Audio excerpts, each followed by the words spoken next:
This one stock can change early buyers' lives.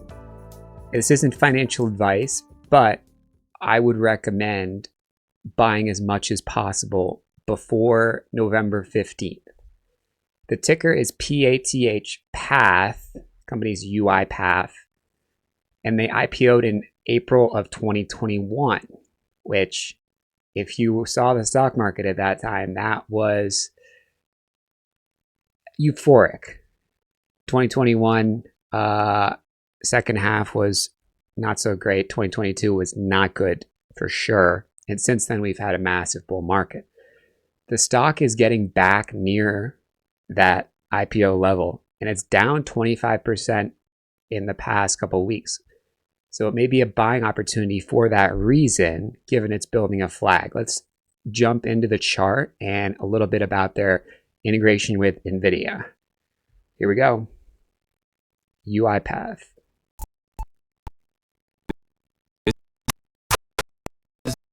Sam Putnam. This is Sam Putnam. This is Sam Putnam.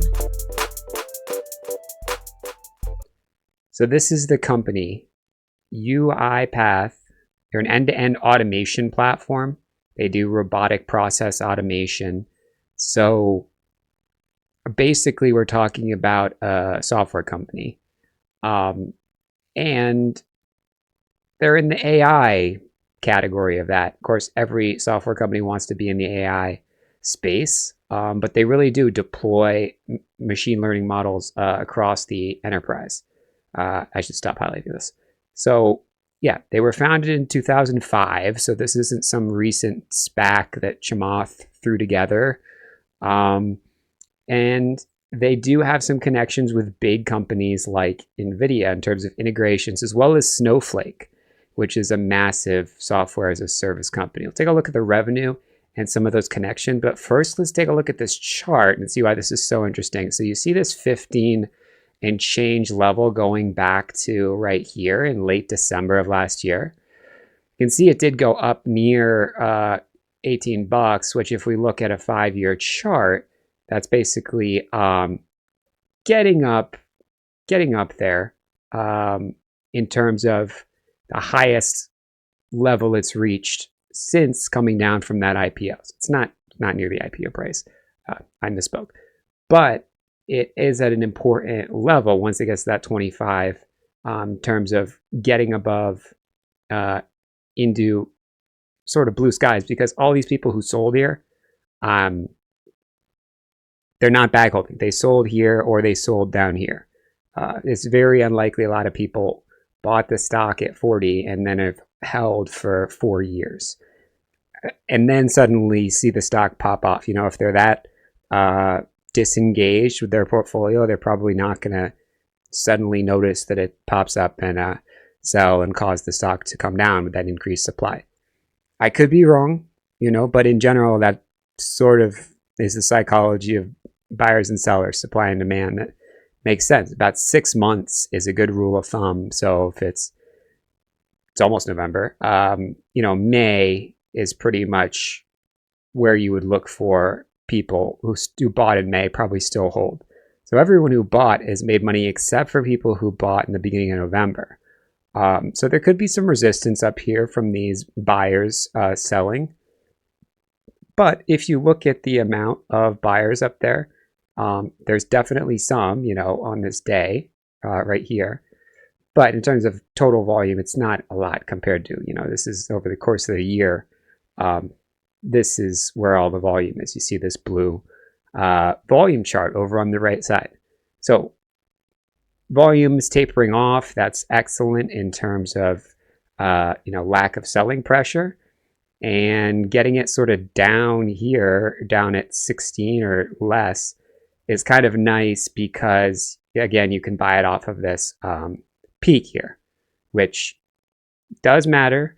The psychology here is basically, let's assume these people do still hold a stock. Well, if they hold it here and it comes down to where they bought it from, and they don't sell, it means they still want the stock, and so there's going to be demand and it's going to go up. So that's why it actually makes sense to draw this line here. It's not just, astrology. It's actually buyers and sellers. And you can think about that. I've certainly thought about that. If I bought a stock and then, I was making money on it, finally it got above and then it started to come down to where I bought it from. If I still feel good about the stock, I'm going to hold it, right? Even as it comes back down to my cost basis, my average. So that's UiPath. Huge run after this earnings beat. And that coincided with September, which was a massive move in the market. So that sort of checks out. And then a pullback that held. There's bound to be a pullback. I mean, this move is crazy. But the fact that it held and then formed a higher low right now makes it pretty attractive. So as far as, how the company's doing, revenue's up a little year over year, nothing big. Annual recurring revenue, this is according to their website, is super high, up year over year, but it's over $1 billion, which is very few software as a service companies achieve that milestone. I have no idea why this revenue number is smaller than the annual recurring, but I mean, we're not going to jump into this accounting gymnastics they got going on here. So yeah, maybe I'm just not a growth equity software financial guy, but someone can explain that to me in the comments anyway. Net retention rate, dollar-based net retention rate is positive, and I think I know what that means. I think that means they're not churning customers as much as they're adding new customers, which is obviously pretty important for growth. So that kind of checks out with the growth being 6 to 12%, this being 8% more customers than they started with. So yeah, I think this is good. Guidance is cautious. Now, I don't know if that's just because software companies in general are cautious, or if they're actually coming out with some sort of said earlier guidance was used as conservative, which seems pretty similar to cautious. But it'd be great to have guidance be strong, of course, but they can't actually say guidance is strong. Eventually it's going to be like a boy who cries wolf scenario. So yeah, we'll see. I don't see anything here that is a super red flag. But yeah, it did say this cautious outlook led to a 15% drop in share price. So this is for next year. And we'll see. We'll see if there's any sort of reasoning for that.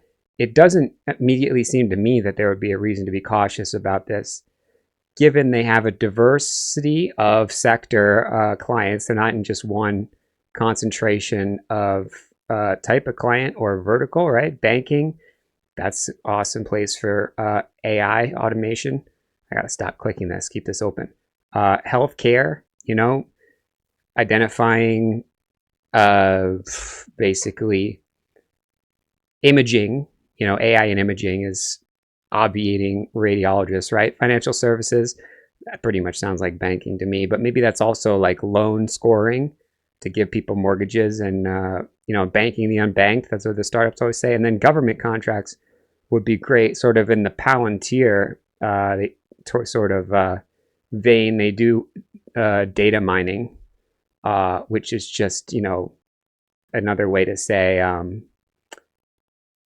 they are with big data. They are able to store that data. They're able to analyze it. Basically, they're not a pretend AI flash in the pan company. All the AI companies that are getting extra ARR, annual recurring revenue, this year because, their bosses at all the big Fortune 500 say, hey, you got to spend some money on AI. We're going to get left behind. Who knows if that's reliable. So if they're actually doing this data mining stuff that's been around for a decade or more in the enterprise, then maybe they have some staying power. It's actually a good thing, in my opinion. So as far as connections, literally connections, you know, NVIDIA is one integration they have. This is a banking application, fraud detection for sure, like PayPal had it. And they've also, looks like, got Snowflake. Yeah, Snowflake is this data mining data platform. They're like the name brand for that. As far as the connection with NVIDIA, I'm honestly kind of unsure as to how that exactly makes sense. I mean, obviously they need the GPUs, but yeah, I don't know if there's anything super special about NVIDIA. I guess NVIDIA has microservices. That's a super hot thing in developer circles. Basically, if you have like an AI environment and then you have all these like packages and dependencies and stuff on AWS or Google Cloud or whatever, they need to be designed with the GPUs in mind, so they're very optimized. And then of course, regulated industries like banking and financial services take a ton of extra work to get those whatever service level agreements and make sure you're not going to lose the customer's data or expose it.